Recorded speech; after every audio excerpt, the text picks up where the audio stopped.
Sa mga voice over ko, kasi mag-skincare tayo. Brush muna tayo. Sunod. Please. Ayun.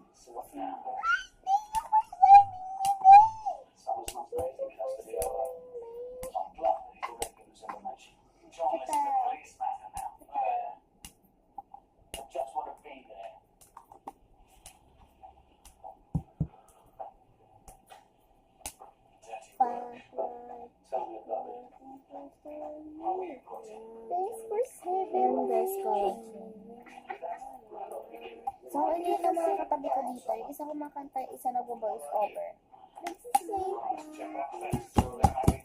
Hi guys. Isa niyo yung username niyo dito. I-invite ko kayo mag-MM tayo.